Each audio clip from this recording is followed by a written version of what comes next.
Meus irmãos queridos, estamos vos abraçando uma vez mais, muito felizes de vê-los no espaço físico da Sociedade Espírita Paz, Amor e Luz. É uma honra para nós tê-los mais uma vez conosco.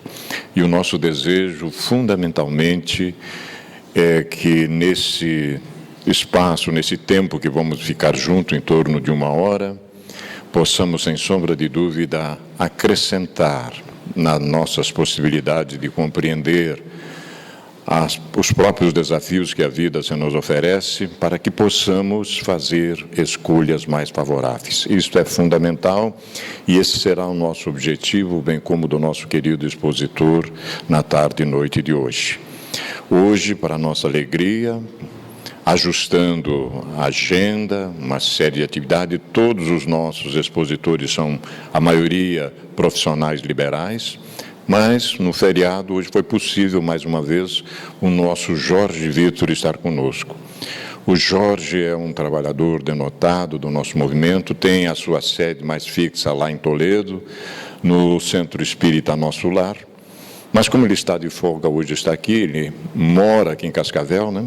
Então, o Jorge vai nos dar realmente, vai nos conduzir na reflexão, enfocando a temática da fé e a caridade. É um tema muito importante para que a gente possa refletir depois sobre estas questões.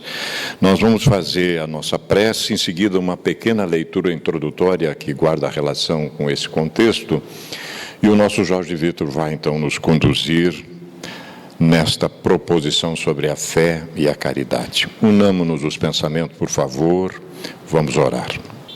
Senhor da vida, Pai amantíssimo de todos nós, filhos vossos que gradativamente despertam para a sua realidade intrínseca de espíritos imortais, percebem já, Senhor, através dos seus níveis conscienciais, a imensa responsabilidade que cabe a cada um de nós na infinita obra da criação. Tudo será envidado a partir de agora em relação a essa temática, para que possamos o mais breve possível equacionarmos a nossa sombra densa, iluminando-a através das nossas ações, do nosso trabalho no bem e no belo. O que vos estamos solicitando do fundo do nosso coração, mais uma vez, é que a vossa infinita misericórdia, o vosso amor que não conhece limite, possam potencializar o nosso desejo e a nossa vontade de cada vez mais perseverar através das vossas leis sábias e justas no caminho do bem. Assim procedendo, temos certeza, Senhor, que aceleraremos o nosso processo de redenção. Abençoa-nos a todos, inspira através dos vossos mensageiros espirituais o nosso Jorge Vitor, que irá nos conduzir na reflexão da tarde e noite, para que possamos assimilar esses conceitos e pô-los em prática o mais depressa possível. Assim sendo, Senhor, permita-nos que possamos dar início às nossas tarefas. Que assim seja, Senhor. 2008 foi um ano bom. A benfeitora Joana de Ângeles, através das mãos do nosso querido Divaldo Franco, manda da sua esfera para a nossa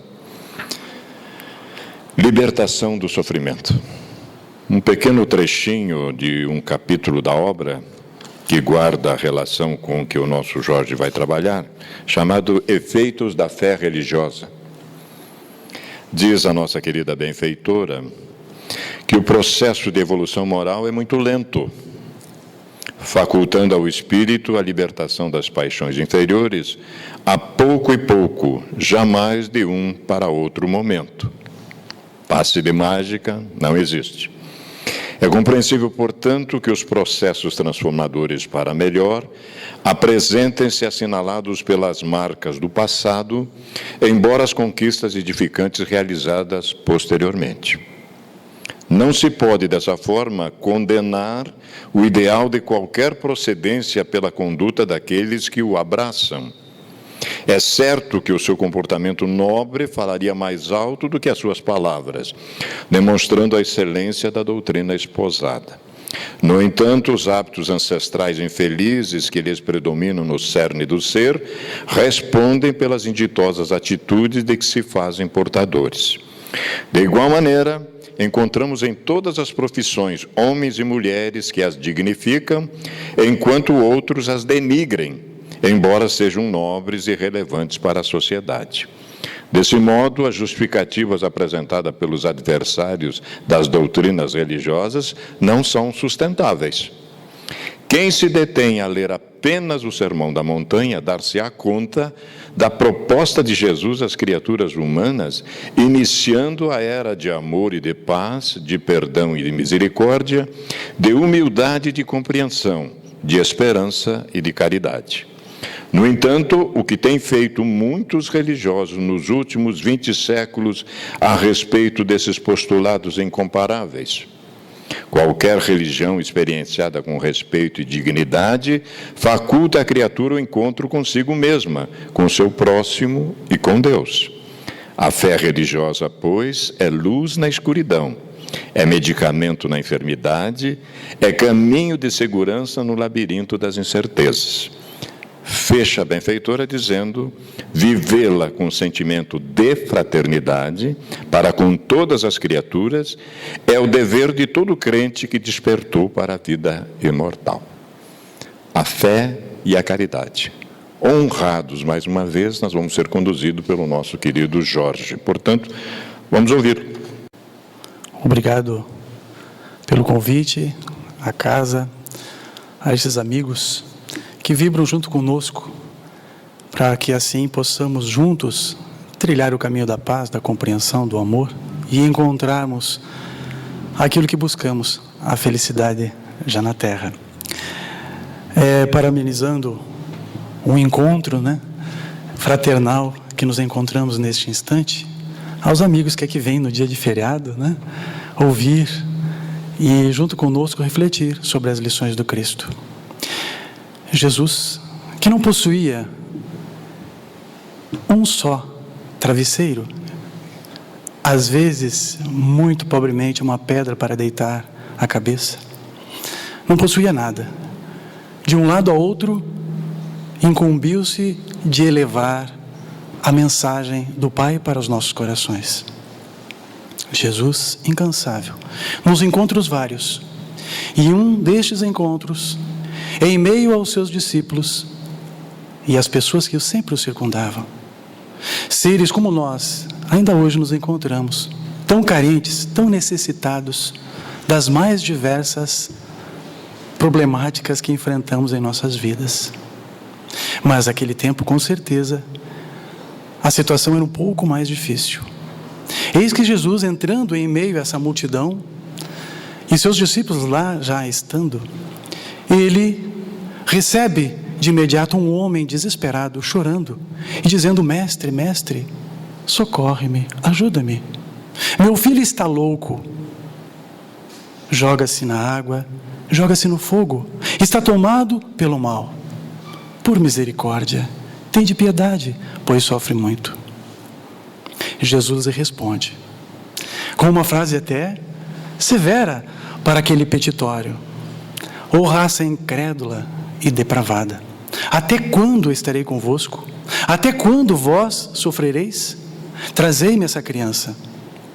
E Jesus, ordenando que o mau espírito saísse da criança, assim o espírito obedeceu e saiu de imediato, e ficou curada aquela criança naquele instante. Então seus discípulos vieram encontrar-se com Jesus em particular, porque aquele homem que procurou Jesus já havia os procurado anteriormente. É o que nos ensina essa passagem do Evangelho. Mas eles não puderam curar a menina. Então procuraram Jesus para ver o que estava acontecendo e ter com Jesus os ensinos que precisavam para assim poderem também praticar o bem. Porque não nós podemos outros expulsar esses demônios, mestre? E Jesus responde: por causa da vossa incredulidade, porque eu vos digo em verdade, se tivesseis fé, como um grão de mostarda, diríeis a esta montanha: retira-te ou transporta-te daqui para ali, e ela assim se transportaria, e nada vos seria impossível. A primeira pergunta que nos vem à mente é justamente o que surge na mente dos seus discípulos: por que não puderam eles curar a menina? E nos instiga também a refletir sobre o tema que propomos para a nossa reflexão: a fé e a caridade. Porque aquele ato praticado por Jesus é caridade. Aliviar o sofrimento, seja ele a extensão que for, da menor à maior, é caridade. Mas também Jesus nos lembra nessa passagem, nos faz refletir que a simples vontade de fazer o bem não é suficiente para que o façamos. É necessário que para possamos executá-lo, tenhamos fé. Nos surgem várias dúvidas. Não tinham os discípulos, então, fé no Cristo? E fé, como a gente entende, é crer. E os discípulos que lá se encontravam, caminhavam com ele diuturnamente, sabemos disso. Então há uma dissonância com a referência do que nós compreendemos o que é fé e com a fé que Jesus desperta naqueles discípulos e em nós até hoje. E é isto que nós propomos para a tarde de hoje: entender o que é fé e o que é caridade. Porque ainda hoje, na compreensão que temos, nós nos distanciamos da verdadeira caridade. Nós nos embasamos para falar da fé e da caridade nas obras espíritas, o Evangelho segundo o Espiritismo, o Livro dos Espíritos, também a obra Depois da Morte de Leon Denis, O Consolador e Caminho, Verdade e Vida, ambas psicografia de Chico Xavier pelo Espírito Emmanuel. Quando nós refletimos sobre o tema, é importante destacar que o Evangelho segundo o Espiritismo, no capítulo 11, que fala exatamente da caridade, ele traz esta passagem advinda do Espírito Protetor em Cracóvia, 1861. E eu pensei algumas informações para nós refletirmos com mais profundidade o que o tema nos propõe e que na leitura comum do dia a dia a gente acaba não percebendo. Então nós pensamos algumas coisas então desse item número 13, do Evangelho segundo o Espiritismo. Ensina-nos o Espírito Protetor e nos lembra: eu vos disse ultimamente, meus caros filhos, que a caridade sem a fé não bastava para manter entre os homens uma ordem social capaz de torná-los felizes. Deveria ter dito, está fazendo uma correção, deveria ter dito que a caridade é impossível sem a fé. Podereis encontrar em verdade impulsos generosos mesmo das pessoas sem religião. De fato, os ateus têm atos generosos. Mas essa caridade austera, que não se pratica senão, já começa a nos elucidar do que precisamos ver dentro dessa palavra caridade. Essa caridade austera que não se pratica senão pela abnegação, pelo sacrifício constante de todo o interesse egoístico, não há senão a fé para inspirá-la, porque nada além dela nos faz levar com coragem e perseverança a cruz desta vida. Faz-nos refletir então sobre a profundidade da caridade, e a extensão que a fé pode impulsioná-la. Continua mais um pensar. Deus nos criou para sermos felizes na eternidade. Aqui eu vou fazer uma pausa.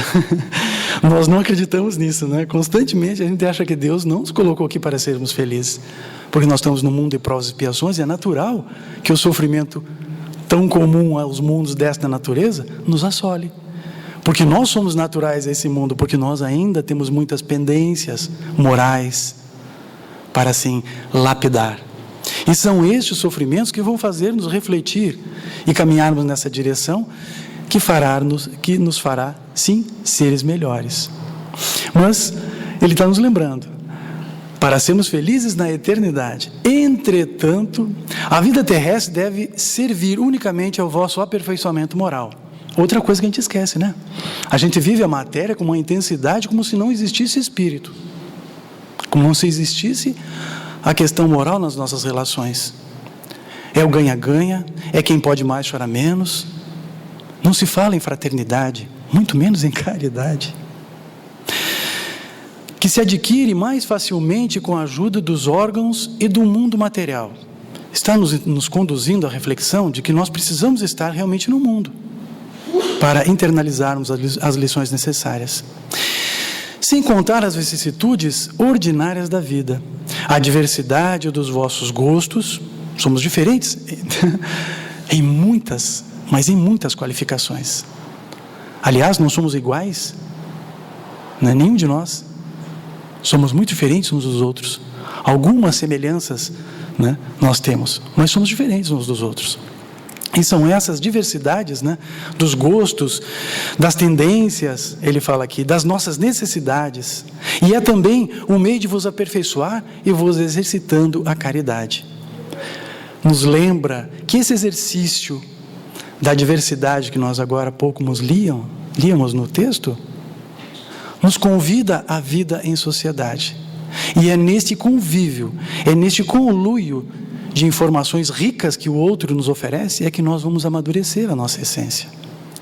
Sem esse amadurecimento, sem esse convívio, nós não conseguiremos ascender espiritualmente, moralmente. Nos lembra. Finalizando, o último pensar que fizemos. A história da cristandade fala de mártires que foram com alegria ao suplício. Quantos foram mortos para que nós pudéssemos estarmos sentados aqui hoje, falando de espiritismo com uma tranquilidade, né? Sem o assombro, os gritos lá de fora, ou a tormenta daqueles que ceifaram vidas em virtude da crença cega, a fé cega. Quantos foram? Hoje não precisamos mais disso, mas há uma lembrança, ele diz aqui, hoje em vossa sociedade não é preciso, para seres cristão, nem o holocausto do mártir, nem o sacrifício da vida, mas a única e simplesmente o sacrifício do vosso egoísmo, do vosso orgulho e da vossa vaidade. Triunfareis se a caridade vos inspirar e se a fé vos sustentar. O sacrifício do orgulho, do egoísmo e da vaidade é o convite, porque não basta nós darmos. É necessário, para fazer a verdadeira caridade, darmos do necessário. Lembremos-nos do óbolo da viúva. Quando damos do excesso, fizemos nada mais do que nossa obrigação. E não é só dar em âmbito material. A doutrina espírita nos educa e nos vislumbra que a verdadeira caridade não é a material, apesar do sustento, da necessidade que nossos irmãos enfrentam. Mas a verdadeira caridade está na caridade moral. Aquela em que nos negligenciamos as nossas pretensas necessidades, que muitas nós criamos, e vamos ao encontro da necessidade verdadeira que o outro tem, que é a fome, que é a doença, que é a impossibilidade de conviver, de estar. É daquele que está no asilo, é daquele que está no manicômio, é daquele que está no orfanato, necessitando do carinho, do amparo e da orientação necessária. Discípulos do Cristo, nos dizemos quando falamos cristãos. É este o convite que Cristo nos faz, ir ao encontro dos necessitados. E vejam só, meus irmãos, este tema que está no item 13, né, do Evangelho segundo o Espiritismo, capítulo 11, e cujo capítulo traz amar o próximo como a si mesmo, né?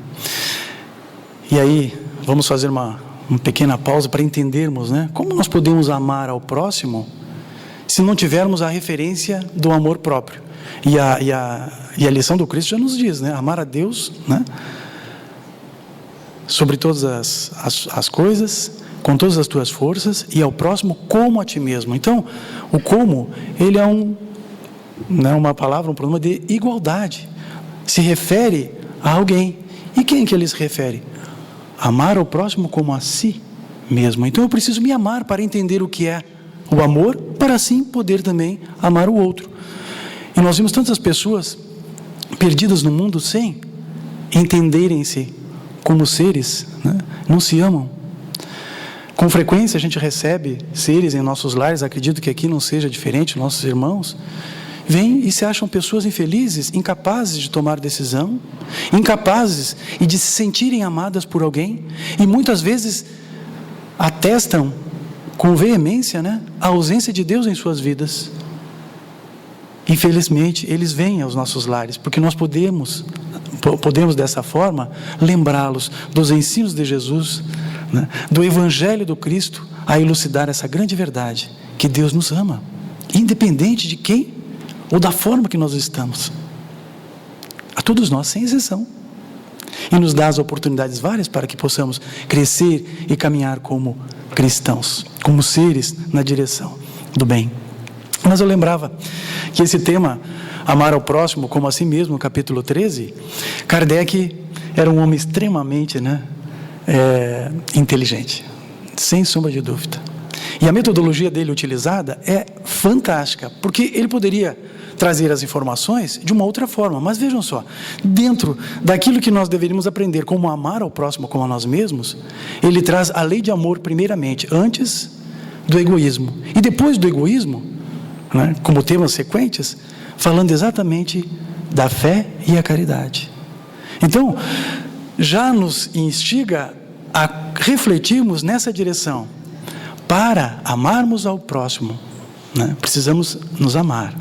Mas para nós exercermos a lei de amor, comumente, nós precisamos banir das nossas relações e da nossa personalidade o egoísmo. Então, em uma outra passagem, no capítulo 15, nos lembra o próprio apóstolo Paulo, no item 10, fora da caridade não há salvação. Falando da força da caridade para nós vencermos esse egoísmo. Então nos diz aonde nós devemos chegar? Ao amor. Seremos pleno amor. E qual é o mal que nos impede de chegar? O egoísmo. E nos dá o remédio, a caridade. Mas nessa lição especificamente, nos fala da fé que propulsiona a caridade verdadeira. Mas muitos homens, como nós já começamos a nossa reflexão, confundem a caridade com esmola. Mas ele me pediu uma moeda, eu dei. Me pediu um pão, eu dei. Isso é caridade. Eu trouxe aqui o livro dos Espíritos, e na questão 888, item A, os Espíritos, quando perguntados por Kardec, eles respondem a esse questionamento. Então, para não ficar uma coisa personalíssima, do Jorge Vitor, nós trazemos aqui a obra básica e vamos ler. Serão breves, talvez não dê um minuto. A questão 88. O que se deve pensar da esmola? Aí ele traz exatamente como que nós deveríamos agir diante da necessidade do outro. Nós não vamos ler. O que nós vamos ler é a letra A. Dar-se-á, então, reproveis a esmola? Não, dizem-nos os Espíritos. O que merece reprovação não é a esmola, mas a maneira que habitualmente ela é dada. O homem de bem, que compreende a caridade de acordo com Jesus, vejam só, o homem de bem, que compreende a caridade conforme Jesus, vai ao encontro do desgraçado, sem esperar que este lhe estenda a mão necessitada. Nós entendemos a caridade como Jesus? Está tão pertinho, eu vou ler, vou continuar lendo, me entusiasmei. Item 886 do Livro dos Espíritos, que fala sobre a caridade e o amor do próximo. Pergunta Kardec aos Espíritos: qual o verdadeiro sentido da palavra caridade? Como a entendia Jesus? Lembram que nós lemos agora há pouco? Nós ainda não entendemos a caridade da forma como entendia Jesus. Por isso a proposta de ler essa pergunta. Qual é então a maneira? E os Espíritos simplesmente respondem com uma naturalidade, e são palavras que nós já conhecemos e que já praticamos, talvez não constantemente, que é a proposta final, Benevolência para com todos, indulgência para as imperfeições dos outros, perdão das ofensas. Muito bem. E aí nós vamos fazer uma pausa para refletirmos sobre a forma que Jesus entendia a caridade, que nós precisamos refletir mais profundamente para também entender como Jesus. Porque nós sabemos, não só pela questão 625, que nos fala do nosso modelo e guia, que é Jesus, mas também por ele ser a figura mais plena e mais evidente, né, que já passou pelas nossas relações, para servir-nos de exemplo e modelo, né, no aspecto moral, no aspecto vivencial, servindo hoje como base de várias ciências, não só no âmbito religioso. Jesus é referência no campo pedagógico, né, no campo da gestão empresarial. Vem como modelo esse homem. Portanto, como cristãos que somos, vamos ver o que quer lembrar-nos então os Espíritos sobre a benevolência para com todos. Bom, nós somos bons, assim nos julgamos, espero. Todos nós somos bons, mas ainda não somos bons na extensão em que Jesus nos convida. Porque nós somos bons, lembremos, e não estou aqui fazendo uma crítica, porque também me coloco nessa situação. Quando está tudo bom para a gente, nós saímos à rua, cumprimentamos as pessoas quando as coisas estão andando bem, não é verdade? Quando nós temos uma boa relação, um bom trabalho, né?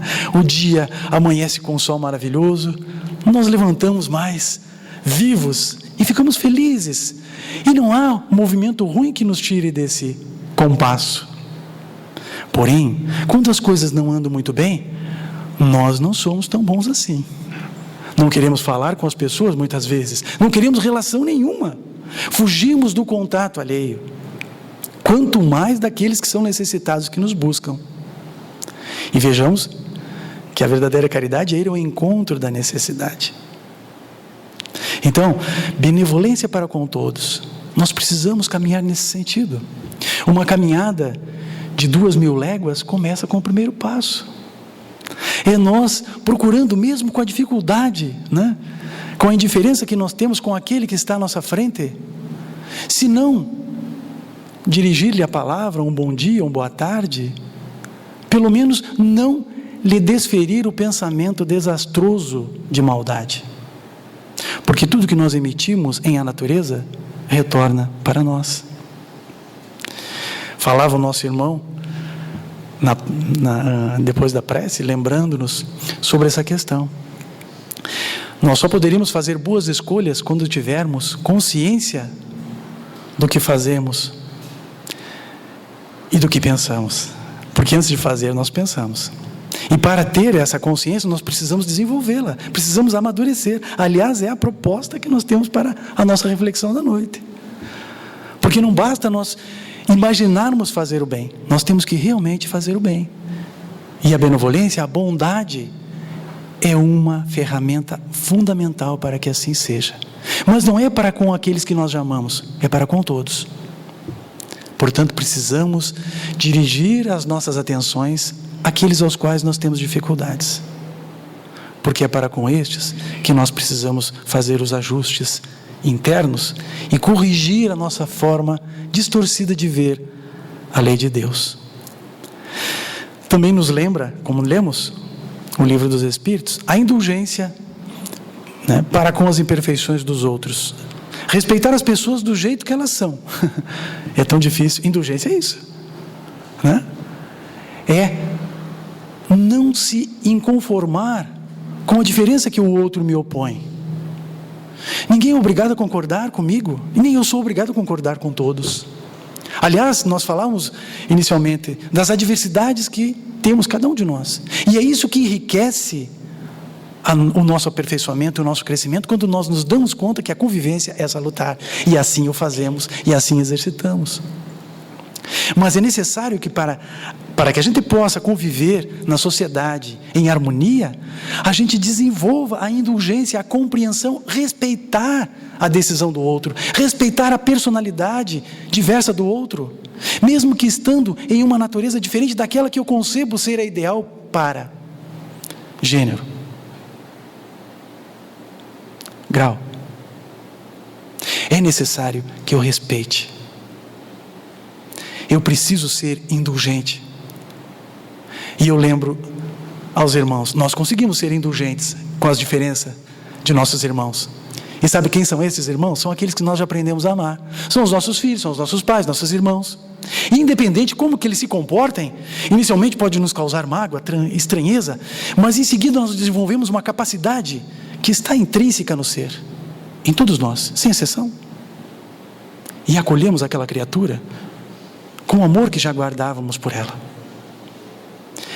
E a necessidade que precisamos fazer com relação àquele que ainda não amamos é exatamente essa: é transferir este carinho, este amor àqueles os quais nos oferecem dificuldades.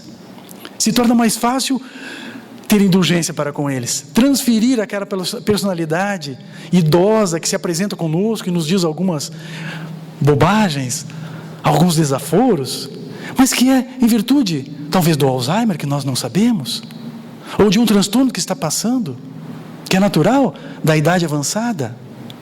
Colocar naquela figura a figura eterna do meu pai velhinho, ou da minha avó, do meu avô, do meu tataravô, quem tem esse privilégio, transferindo o carinho que nós temos com os seres amados para isso que nós não amamos. Se não for de abraçá-los, envolvê-los e fortalecer-lhes as aptidões, as virtudes, mas pelo menos não imprimir-lhes a amargura, a dor de uma palavra mal dirigida, causando-lhe ainda mais dor. Isto é ser indulgente.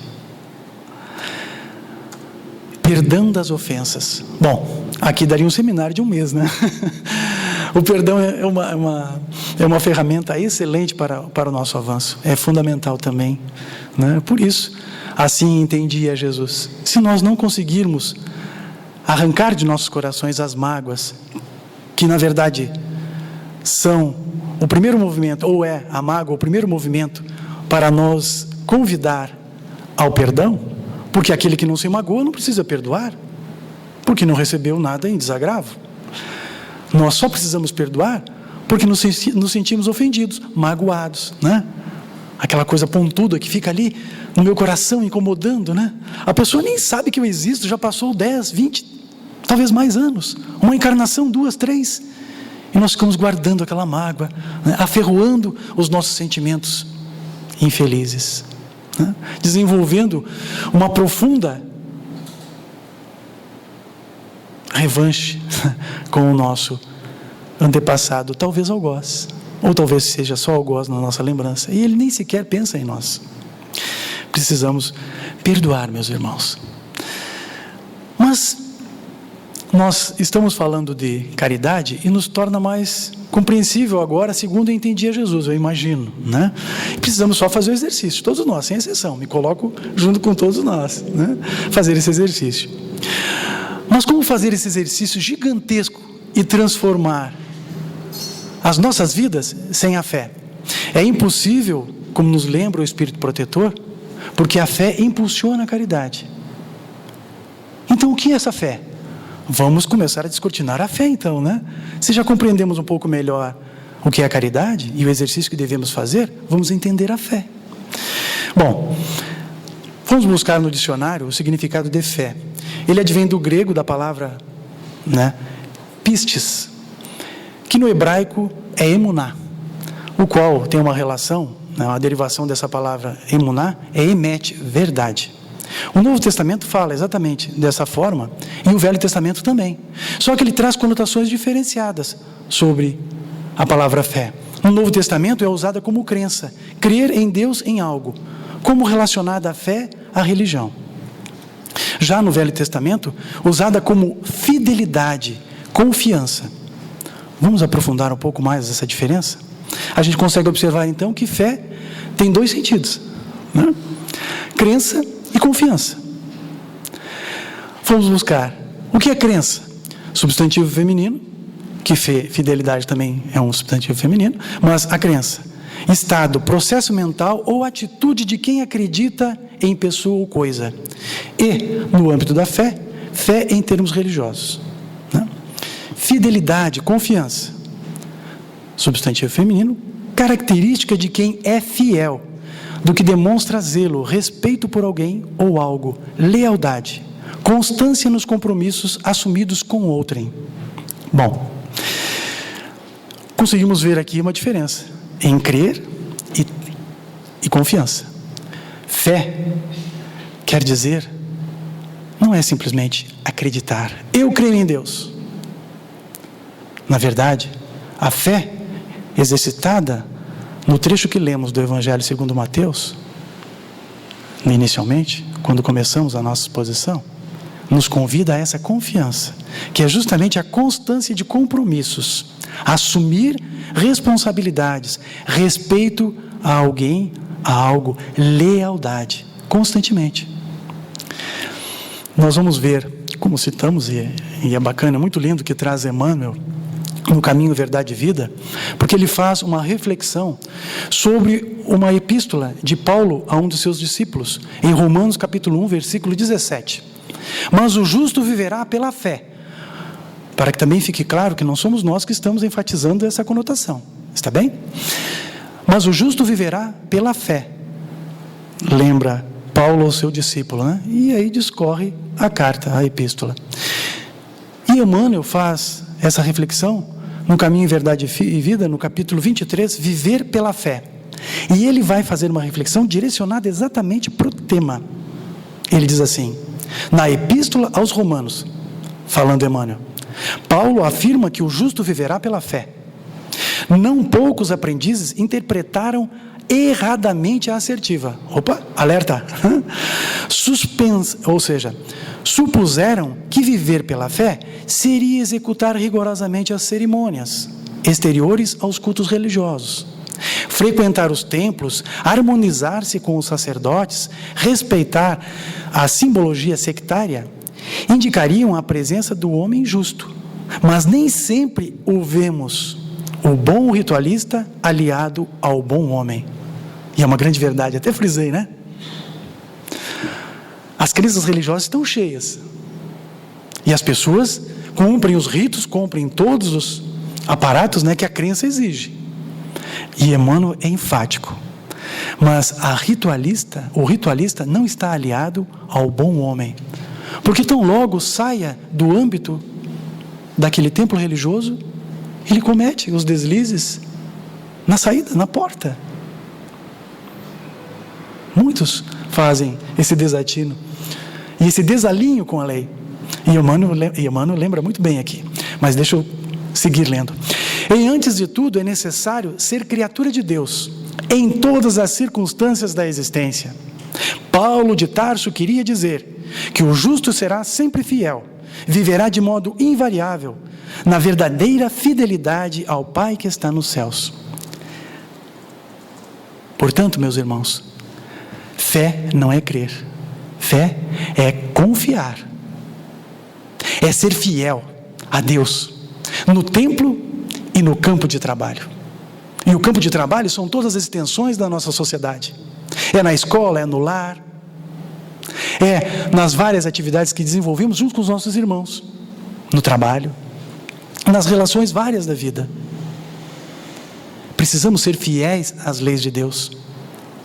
E nós, costumeiramente, vimos o comportamento, e nós também agimos assim, por um bom tempo de nossa caminhada. Quando lembrávamos de ir ao templo, íamos, e chegando próximo do templo, nós mudávamos a postura corporal. Muitos de nós saímos de casa, brigando com os nossos cônjuges, com os nossos filhos, com os nossos seres, discutindo no trânsito, brigando, buzinando. Quando chegamos perto do templo, nós mudamos a característica, fizemos uma face mais angelical, né? Mais serviente, dizemos boa tarde, boa noite, quando não fizemos na rua, quando recém saímos do lar, discutindo com os nossos amados. Nos convida assim, a lição, a fazer o exercício da fé, que é essa confiança nas leis divinas, e a praticá-las constantemente, não só no templo. Porque nós precisamos ser invariáveis, nós precisamos fazer o exercício da verdade, e sermos verdadeiros nesse exercício. Porque ninguém provoca uma ação a qual não tem propriedade para exercê-la. Em algum momento nós vamos sucumbir, e vamos sofrer um tombo. E é o que geralmente acontece nas nossas relações. E muitas pessoas se decepcionam, porque colocam na figura do presidente, do pastor, o guia. Mas é um homem que erra. está sujeito a isso. E essa figura, que também erra, pode levar uma gama de fiéis ou de pessoas que acreditam nele em virtude da sua postura que declina quando vem ao templo nesta condição, fazendo do templo o altar, quando está no campo agindo diferente. Nós precisamos agir no campo de trabalho, no campo das relações, como nós agimos nos templos religiosos. Esse é o convite. Enquanto não procedermos dessa forma, nós até poderemos dizermos-nos cristãos, mas ainda não seremos de fato, e nem de direito. Mas temos alguns minutos, são poucos, dá vontade de ficar falando, né? Eu acho que eu estou falando demais, mas vamos cortar a fala, né? Muito bem. Portanto, o sentido, né, para o cristão é compreender que fé é confiar, é ter lealdade às leis de Deus. Crer quando podemos ter aquela sensação de conforto. Crer é isso. Eu creio no Vanim. O Vanim me convidou, eu acreditei que ele me fez um convite bom e eu vim, porque eu acho, eu acredito, eu creio que isso seja bom para mim. Mas eu posso, em um outro momento em que o Vanim me faça o trabalho, eu acreditar que não seja bom e eu posso me negar a vir. Então, eu creio no momento e hora posso não acreditar, não crer. Na verdade, fé é muito mais do que isso, né? Fé é eu acreditar e ter a confiança plena de que isso é bom para mim. E invariavelmente, de quem me fez o convite, aceitá-lo e fazê-lo com todas as minhas forças e de toda a minha vontade, da minha boa vontade. Fé é a entrega, né? É estar fora do controle. Se a gente perceber, é exatamente isso. Quando nós cremos, nós podemos ter decisão, né? Nós estamos no controle. E o ser humano adora estar no controle. Da outra palestra. Quando nós perdemos o controle, nós ficamos feito baratas, tontas, né? Não sabemos o que vai acontecer. Então, nós gostamos muito de estar no controle. E fé é perder o controle, é estar fora do controle. E isso nos deixa muito, mas muito inseguros. Nós tivemos uma experiência recente, até relatamos, né? Que foi uma cirurgia que fizemos. Mas eu gostaria de falar de uma outra que também tivemos mais recentemente, né? Que talvez esclareça um pouco mais, talvez tenha ficado confuso da forma que a gente tentou colocar essa questão, né? De crer como o domínio das nossas ações, né? Das nossas escolhas, e fé é a falta ou a impossibilidade desse domínio, porque nós precisamos chegar num ponto fundamental da nossa reflexão da tarde, que isso precisa ser amadurecido. Bem, nós viajamos recentemente para a filha e voltamos de avião, né? A gente vai lá e geralmente a gente escolhe a empresa aérea pelo preço da passagem, né? Então a gente acredita que a empresa aérea que a gente escolheu vai nos levar para o lugar que nos propôs levar, que no caso é eu voltar para Cascavel. Então, denotando a crença, eu acreditei que aquela empresa que eu escolhi iria me trazer para Cascavel. E aqui estou, me trouxe, né? Isso não é confiança, é crer. Confiar é o ato instintivo ou imediato que eu fiz quando aceitei entrar no avião. Por quê? Com relação ao piloto. Eu entreguei a minha vida ao piloto. Aliás, nós quando entramos no avião, nós entregamos a nossa vida a ele, né? Nós confiamos cegamente naquele piloto. Se é o dia e a hora dele ir, eu acho que nós vamos juntos. Tamanha a confiança que nós depositamos, mesmo sem o nosso aval, porque nós não temos o que fazer, né? Nós escolhemos, poderíamos, alguma coisa me intuiu, me inspirou, e eu não estou com muita segurança nesse voo. Eu acreditava ser bom, já não acredito mais, eu desisto, né? Se aquele avião vai cair, nós nos safamos dessa vez, né? Não, melhor dizendo, não era a nossa hora, né? Senão nós iríamos. Mas a confiança que eu deposito no piloto é a entrega, né? Nós vimos agora há pouco que um avião, né, de voo comercial, anda aproximadamente 900 km por hora, né? E nós entregamos a nossa vida a esse homem a 900 km por hora, a mais ou menos, né, 9 mil, 7 mil, mais de 7 mil pés, né, de altura. Nós entregamos. E nós confiamos em Deus? como confiamos nesse homem, entregando as nossas vidas a Ele.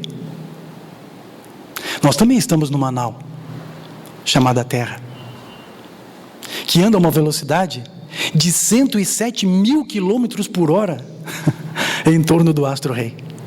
E nem cinto de segurança nós temos, hein? Nós não nos damos conta. Crer é justamente o poder de escolha.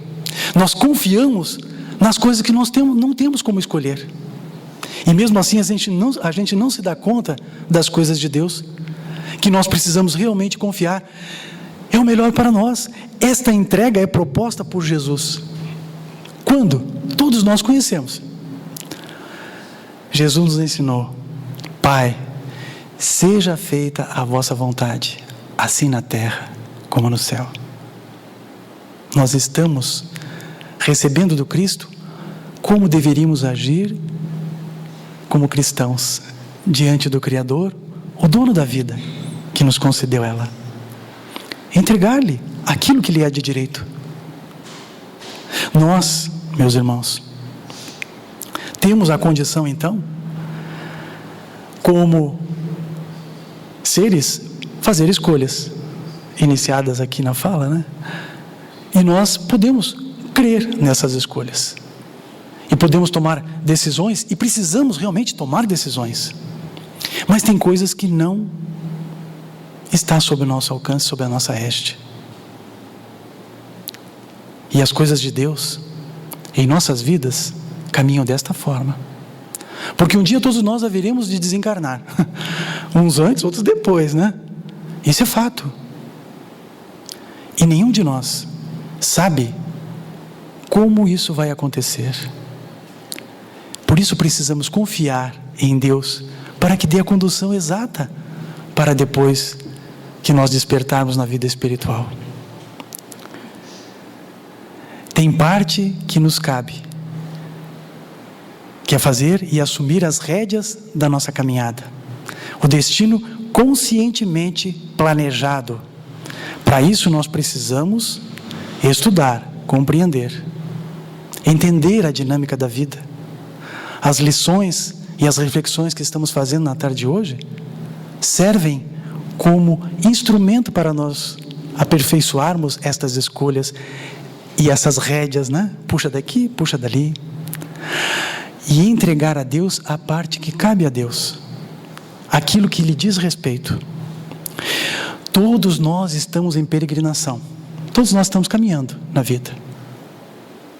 Por isso que a fé é tão importante, porque a fé é a conscientização das escolhas que fazemos diante dos estudos e dos avanços do conhecimento que precisamos desenvolver para entender a dinâmica da vida e o sentido das coisas.